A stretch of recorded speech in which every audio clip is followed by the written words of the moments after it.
Hey, thanks for joining me. I was back on that Facebook page where people are selling comics, and somebody put up this thing, Wildstorm Summer Special. I have seen this cover art off and on for years, not knowing what it was for, loving Adam Hughes, as I go on and on about him all the time. Um, this is not one of my favorite drawings, only in that the nature of Zealot smashing the image, like shattering glass, it makes a visually interesting kind of drawing, but it makes it kind of hard to make her out. And I'm not saying he did bad. That's probably his intention. Like, her face is certainly a focus.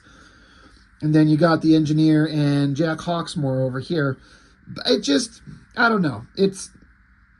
It looks maybe it's not time consuming doing all this glass, because I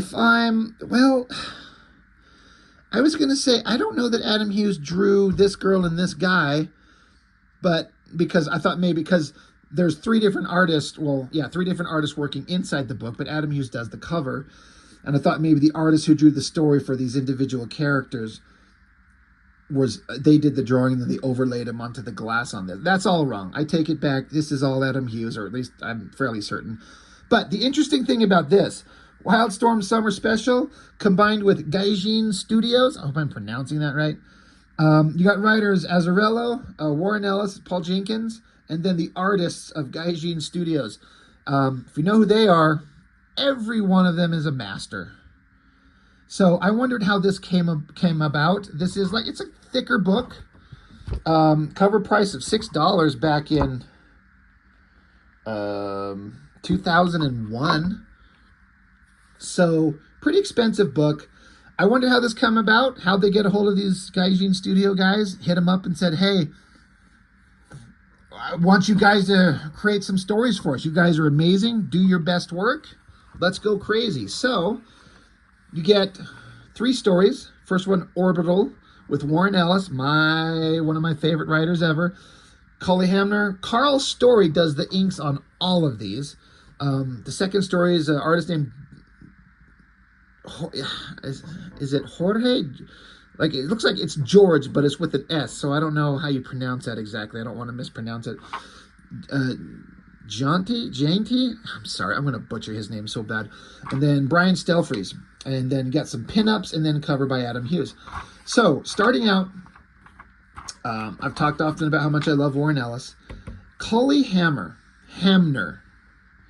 This is another guy whose art that I saw, and I didn't look at it and hated it or disliked it, but it was just one of those guys I just dismissed for a long time. It just wasn't that same exciting bullshit that super young me was used to looking at from Image Studios. But as I got older and started paying attention, I'm like, okay, hold on, wait a minute. This guy's astoundingly good. I am so stupid, So I've come to really appreciate Cully Hamner's art, and I've been a big fan of Carl Story's inks from I think I first really, really noticed it when he inked over Chris Sprouse on Warren Ellis's Ocean comic. Just these clean, beautiful, crisp, sharp ink lines. I'm just like, how does anyone do that?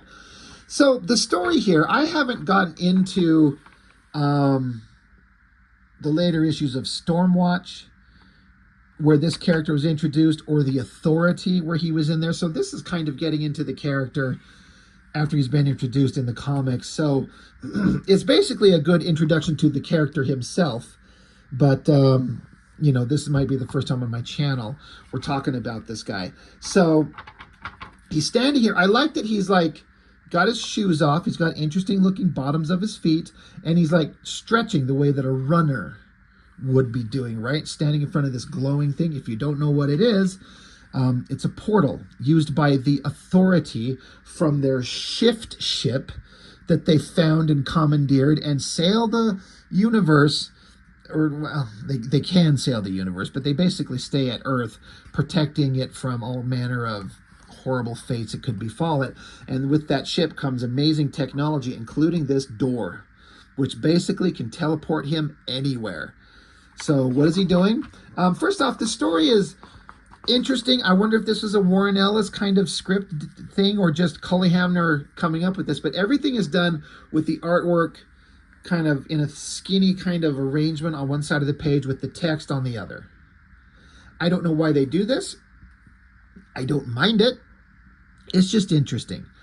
But it says, I'm Jack Hawksmore. When I'm not running the only planetary defense and rescue organization worth talking about today and for the next 10 centuries or so, then I'm doing this. So it starts out with him here, but then he's just close up on his face and he's like falling through the sky at the Chrysler building in New York.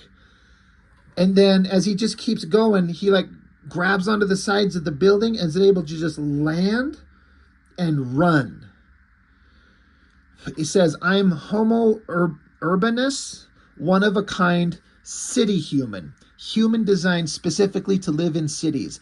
The design was alien. I suffered a sequence of abusive abductions as a child through to my teenage years. I'm a Jerry Springer guest turned up to 11. I started off as a normal American kid.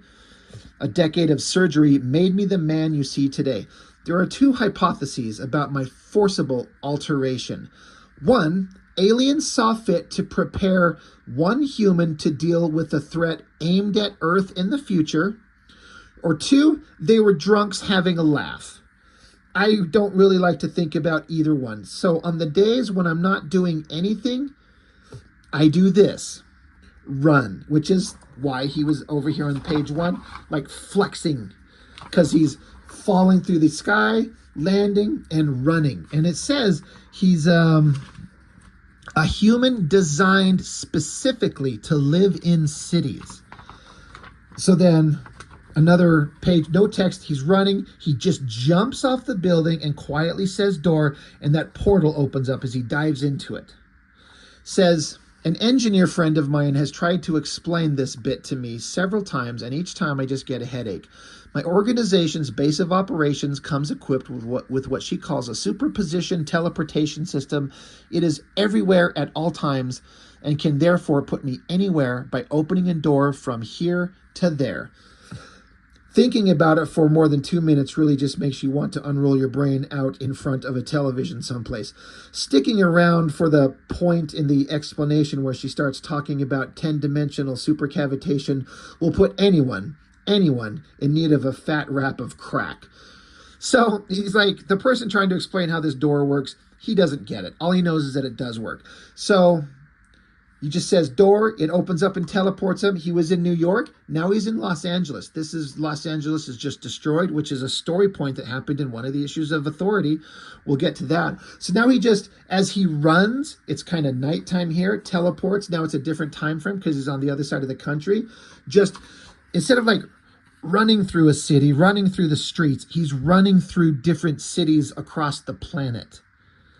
So I love the idea Warren Ellis taking the superhero concept and what they can do and have them do like shit a normal human would do, but on a superhuman level. It's really interesting.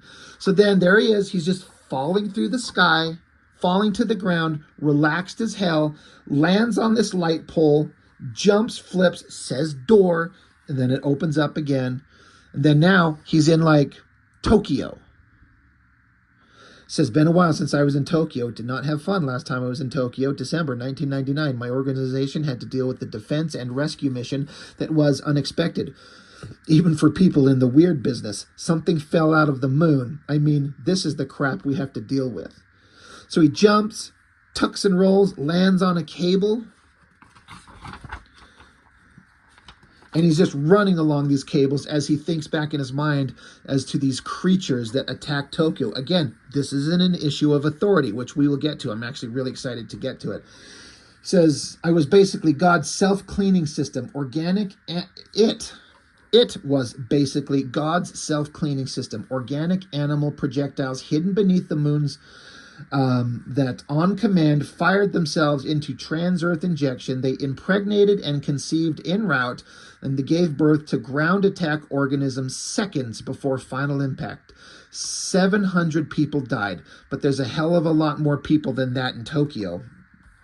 These are the mathematics of my job. Me and my team win if we've only seen hundreds die instead of millions. Some people say that makes us bastards. Some people don't. So he's implying that they're handling threats so big, so unbelievably huge, that it could wipe out millions of people, if not the whole planet. And so if only a couple hundred people die, as horrible as that is, it's a win. So he's running around, says door, dives into it. There's some people in Tokyo like clapping, like, hey, that's awesome. That's really cool. As he exits from this portal to this one, he says, this is the one we couldn't get to. We weren't ready for it. Had no warning. Says an international terrorist cloned an army of killers, took advantage of the cloning process and black ops science to genetically enhance them. They flew here like missiles, and they landed like missiles too, and then stood up and started killing anything they could see.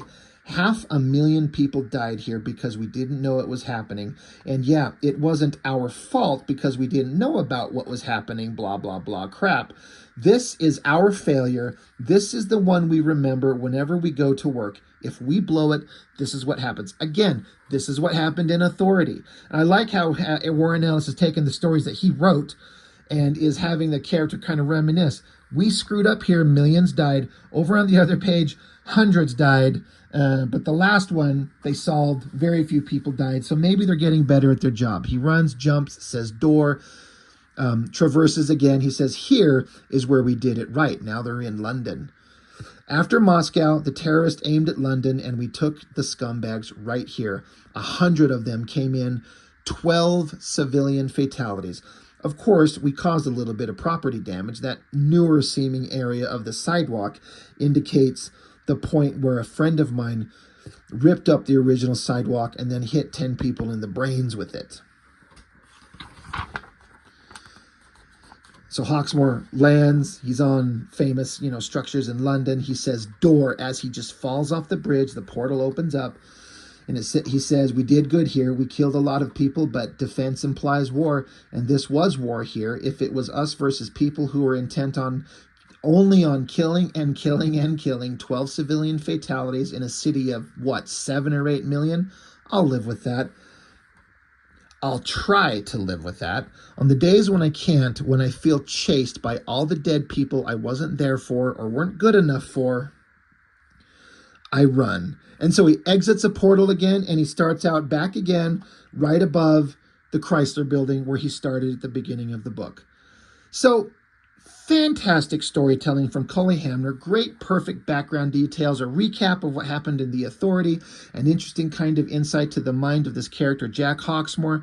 Really well done. Loved it. I haven't read these characters in a long time. WILDSTORM got sold to DC, and the instant that happened, the WILDSTORM characters ceased to exist. They are gone. I am not interested in reading the Authority characters in the world where Batman and Superman are. It's not the same. It's done and it's over. So it's nice to revisit these characters that I enjoyed so much. This story, Isolation, writer Jenkins. I'm assuming that means, oh my God, Paul Jenkins. Yes. So the character, the engineer.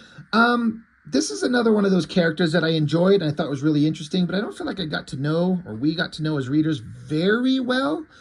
This story was very interesting. If you know me, you follow me. Comics historically are for kids, right? But they don't have to be, especially now. Kids don't read fucking comics, but even back in this time, they're not making these comics for 8-year-old kids of 1973. These are like adults reading these, maybe some kids. And so writers will start interjecting sexuality into these comic books. And I was really surprised at this story. This artist, I wish I could say, I don't know how to pronounce his name. Is it Jorge Gianti? I'm sorry, because I don't know how to say it. I've seen the name. I don't know what he's drawn before. I think his artwork looks fantastic. Combined with Carl Story's inks and Brian Stelfreeze doing coloring. The coloring on this is fantastic. So this is another one of the Authority characters. We had Jack Hawksmore. This is the engineer. Not the original engineer that was introduced in Stormwatch. That character got killed and those abilities got passed to this girl. If I ever saw or they showed in the comics how that happened, I don't know. But it's like her body is an entirely mechanical construct. but she can make herself look human. But there's a lot of sensuality going on in this. I remember looking at this, like this first shot, that's very attractive. I mean, I bet he referenced this image. And I'm not saying there's a negative. Found some image of some hot girl and drew that. And so now you get like, these are her titties right here. And then coming down on her body. And then I didn't know, I haven't, to my recollection, seen anybody draw the engineer where her body is in like a liquid metal state of flux, like bubbling and ever moving like liquid. So it makes me anxious and interested to go back and revisit those the Authority issues and see if they showed that, because I don't remember that. But the nature of like the liquid and the bubbles, and you got her titties and her body. This is her running her hand. I'm guessing this is like the side of her body and her hip. This is like her stomach right below her belly button. Right down here is her pelvic region and her hips, and a close-up on her mouth. This is very fucking sexual. The text is her thinking to herself. It's her inner monologue. She says, I am legend. I am a legend. Practically a legend anyway. I mean, people can only dream that they'd understand a fraction of my experience. I'm the engineer, living metal in flux. I can measure the magneton resonance of an entire planet. I can nucleosynthesize diamonds from the remains of my cornflakes using a cigarette lighter. There's nothing I can't do. Flip the page, double page spread. The text says, except get laid properly.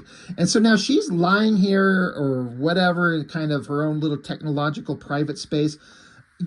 She's fucking playing with this stuff, right? She's masturbating, right? I bet you his original intention was to have her arm go between her legs here. I bet you. But either he decided to not do that or editorial said don't do that. But look at the way she's lying. Considering the panels before, she's talking about getting laid. She's lying in this very like erotic position with her head off to the side, her eyes shut. I bet you her hand originally was supposed to be going between her legs right there. I kind of wish they did that because fuck it, why not? But, you know, they got to play it a little safe. Great drawing, slick, beautiful inking, and goddamn does Brian Stelfreeze have some interesting color choices, and I love it.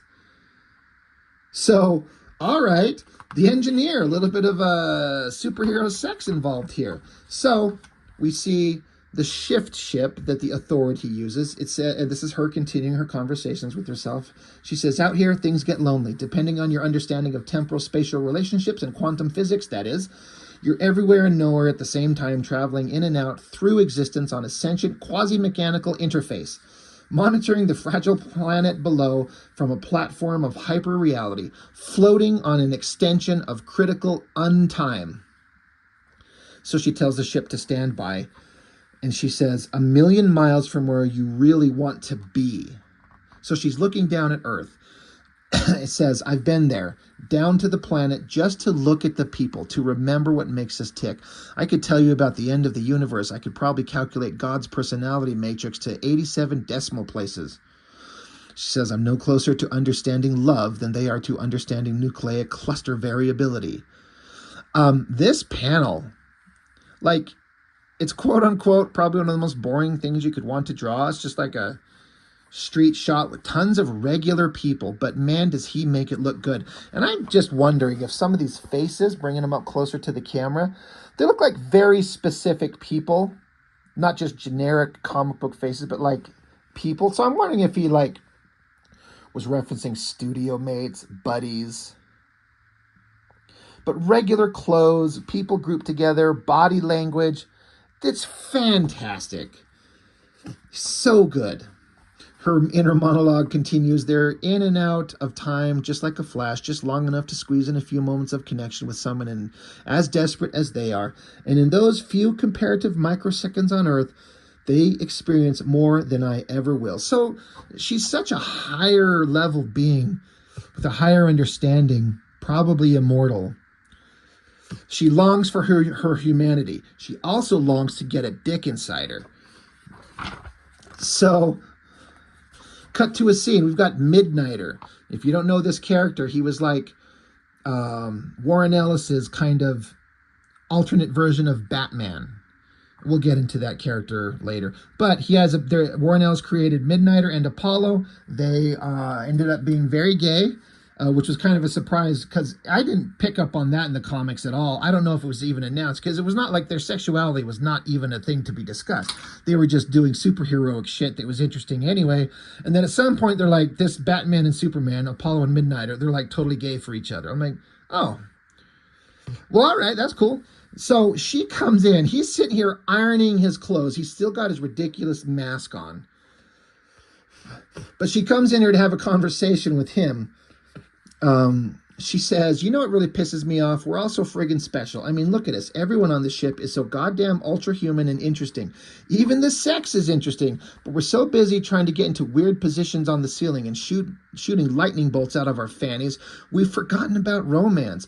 I don't want a track meet. I want some stubby little Mexican guy with tequila on his breath and way too much hair on his chest. That's what turns me on. And then she's like, well, what's the point? You certainly wouldn't understand. I mean, you're a sweet guy, Midnighter, but you're as bent as a $3 bill. He just looks. She leans up against the wall of the ship that they're in. She says, God, sometimes I feel like it's just me and the ship, you know. At least it's something alive I can connect with. She says, it's like, I don't want cosmological metaphysics all the time. I want doinking. Pure and simple. Sweat, lust, and the cigarette afterwards. I'm two different people. One part of me is the engineer, sure. I'm a biomechanical friggin' super genius. Then Midnighter says, you're waiting for me to ask what the problem is, aren't you? She says, the problem is there's a part of me that's just a woman, and that part isn't getting any. So again, she is horny. And she wants to get laid, which is why it started out with the sensual body shots of her figure, and then she's basically playing with herself. Now, we're back in this nice kind of regular scene in some little small town. Again, look at the color Stelfreeze chooses on this top panel. That is so good. My first read-through of this, because I got this in the mail just a couple of days ago and did kind of a quick flip-through, and I didn't really pay attention, but now I'm looking at it. God damn, his color choices are good. But here's the engineer. She's made herself look human. And there's this little short, fat Mexican dude.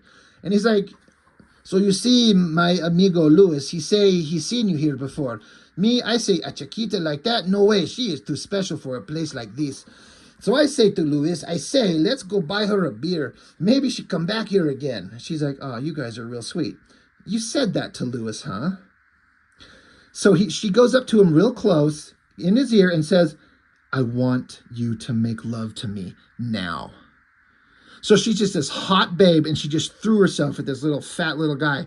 And so now it cuts to a room, and like their clothes are scattered, the lamp is kicked off the table there, and the text is like, it's him. He's like, oh yeah, and she's like, that's good, do it like that, ow, and then there's this cute little like plush chihuahua.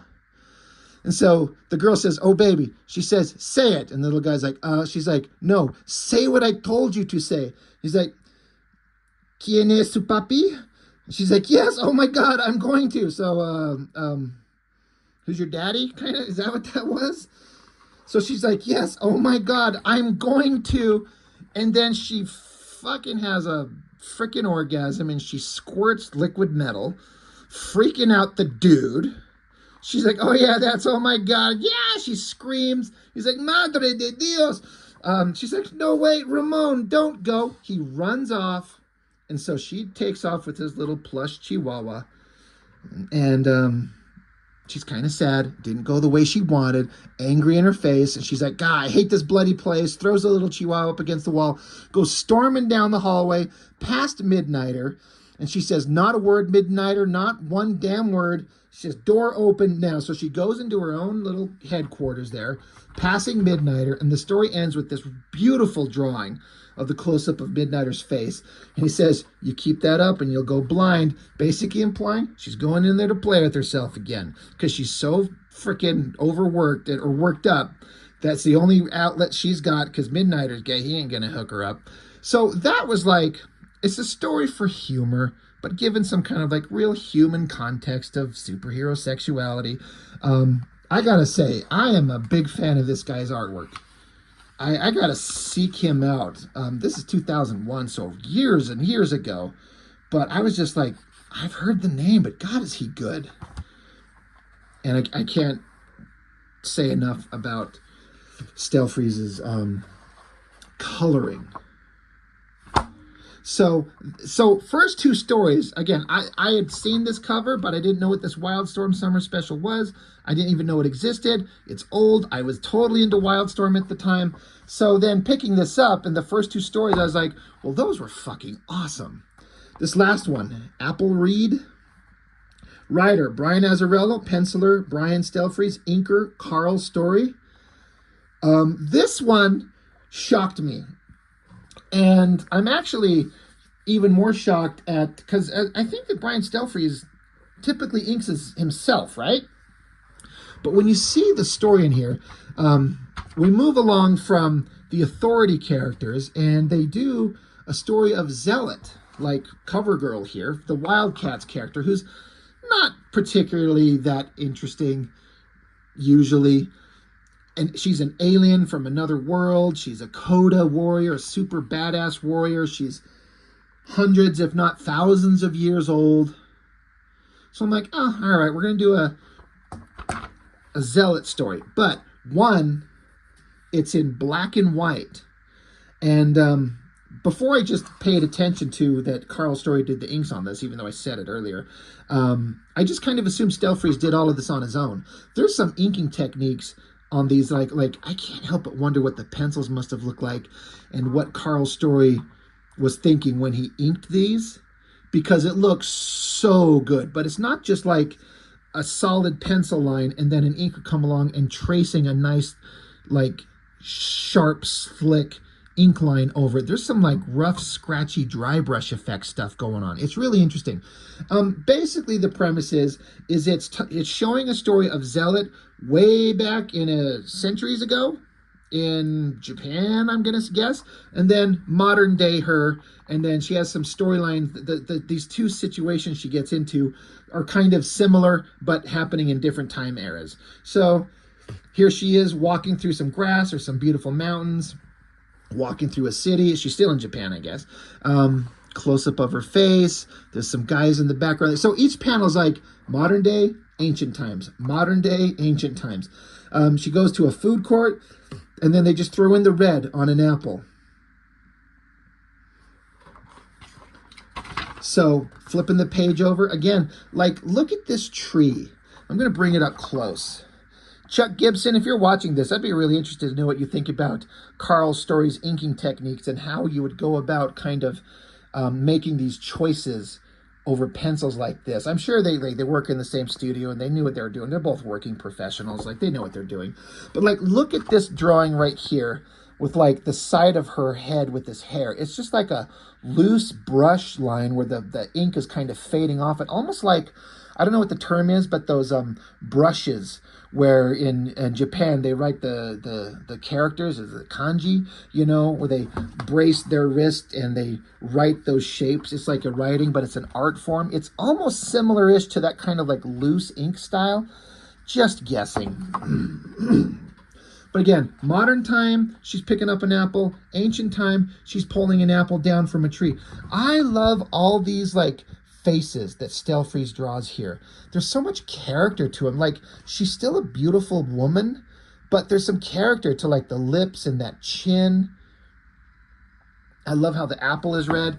She takes a bite of it in the modern time, and then in the ancient time, this shot of this face, those eyes, the shot of that nose and them, it's so beautiful. And then these Japanese, I don't know, are they samurai? Are they thugs? Are they criminals? They're carrying swords. They're wearing robes. I don't know. It doesn't matter. I was thinking, she's sitting here holding an apple. She's got the big round hat on. I wonder if they're going to pull a ninja scroll. That anime, it's like one of the best animes ever made from, it's like the late 90s. Holding an apple. I was like, oh, are they going to do a ninja scroll? Which, if you know that movie, at the beginning, the hero is just walking down a bridge. He's got like a rice ball in his hand. He gets stopped and encounters some bandits. So he takes the rice ball, throws it in the air, dispatches rapid fire the bandits, and then reaches his hand back out and catches the rice ball in his hand. It's so fucking awesome. And guess what? They basically do that. Again, going back and forth between the modern time and the old times. Got the apple, guy's looking at her. Look at that ink line, how it's just this dry brush. It just kind of comes off his shoulder and just kind of fades. It's so fucking good. Like, Stelfree's got to trust this Carl story, and of course, you are. But they pull their weapons, close up on her eyes. So in both times, she takes the apple, throws it in the air, and now we're going to have a conflict with these warriors. And then spread across several pages, again, old times, modern times, she just beats the shit out of them, pummels them to, not to death. It doesn't look like she actually kills them, but just defeats them easily. Like, look how she's got this sword caught in her hand as this guy tries to attack her. The drawing on the folds on these cloaks. I've actually been trying to draw this recently and failing miserably. These like loose kind of Japanese robes. I need to actually study that up for a character I'm trying to draw. Love these open line drawings. Not much to it, but it's just perfectly composed. You can see where everything goes. But Zealot just kicks the shit out of all these guys in modern times and past times. And tosses them down, defeats them, screaming angry face, good nose, good open mouth, good shot of her just taking them on. I mean, again, they could all be dead. I guess blood everywhere. Continuing the red motif, there was a red apple, now there's red blood. And then, of course, the apple comes tumbling down and she catches it in her hand. So they did a ninja scroll. And I thought that was so fucking awesome. If you don't know what I'm talking about, just go look it up on YouTube. Look at Ninja Scroll opening scene. You'll see what I'm talking about. If you choose to watch the rest of that movie, be aware it is very adult, very R-rated. But she defeats him. She's got her apple. She pays off the vendor there and drops money to the guys on the ground there. And then she just walks off into the land, just continuing what she does. I was blown away by this black and white artwork. This action, these simple, like, look at this broken line here to indicate this, like, robe that she's wearing. It's just like a single line drawing. So fascinating to me. It's so good. Stelfreeze composes it. Carl Story inks it. What a great, like, I can't decide which one I liked best. All of these were awesome. All of these were fantastic. I am so glad. Sometimes I pick up books from that Facebook page and, you know, people are selling them for relatively inexpensively, and I want to do them because I'm getting them for the channel. I would normally not get these books, but because I feel like it completes a gap in a run that I have, or it's something I've always wanted to see, and I feel like it'd be good content for the channel. But sometimes I get shit and it's not worth it. You're like, ugh, all right. But it'll be good content for the channel, but I am not personally satisfied. This is one of the most satisfying books I've ever picked up. This is, I'm trying to see, Chris Sprouse drew this, but this is all the artists. This is, God, it had it labeled over here. I was going to see if I could. So this is Stelfreeze. Cully Hamner, I guess, is this guy. I'm pretty sure that's supposed to be Adam Hughes. And then the guys whose name I couldn't pronounce, George or Jorge, Carl Story. Him, I guess. I don't know. It's supposed to be Gaijin Studios, and it's like there's Caitlin Fairchild and Roxy coming to visit them to get a signature. And I think that's awesome. What does the sketch list say? There's names: Batwoman, Fairchild, Tom Strong's daughter, Wonder Woman, Hawkwoman. There's this one where in parentheses it says, because it's listing the name of the person who commissioned him and what they want. And so there's all these names, and then those names I was listing of the characters. But this one says, doesn't matter because he's going to sell it on eBay tomorrow. That's hilarious, because I know that's something Adam Hughes has talked about. I think he's talked about once about stopping doing commissions because they just go up right on eBay and people are flipping them for money. And it kind of defeats kind of the creative interest in it, right? Jason Pearson, goddamn, is that good? You know, rest in peace, dude. That sucked that he passed away. Pinup, classic, Spartan and Voodoo, not really caring. Mike Wieringo, inked by Carl Story, the original Doctor from The Authority. That's a really good drawing. That's really nice. But anyway, and then a pinup. It says Harris. I'm not sure who that is. I guess I could flip over to the front inside cover. It should say Tony Harris. I know the name. Planetary. You know how much I love that book. But anyway, like I was saying, 3 stories from Gaijin Studios by these writers. Like I was saying, sometimes I pick up these books and they're not very satisfying. It's good content for the channel, but whatever. But this, I'm like, I am so glad I got this book. I got a good, satisfying read in terms of story and art. There was storytelling I can learn from. There's inking techniques to pick up. There's figure drawing to learn from. These Gaijin Studios guys are all masters. And it says in there, there's an interview with them in the back that I kind of skipped over. But they're talking about, they're like, you know, we admit we're not the fastest people on Earth. We're not interested in doing stuff fast, but doing stuff good. Everybody's interested in doing the best comics we can, and sometimes it takes a little bit longer. I am 100% fine with that. I will wait, not forever, but a good amount of time for an artist to do, you know, a creative person to create the kind of book that they want, to have it look the way that they want. I'm on board with that. This is a fantastic book. I love everything about it. I'm so glad I picked it up. I just thought it would be interesting content for the channel. I had no idea I would love everything about it. Especially that story. Get it, girl. Anyway, good times. I loved it. I hope you enjoyed this too. Thank you for watching. I really appreciate it. I'll see you next time.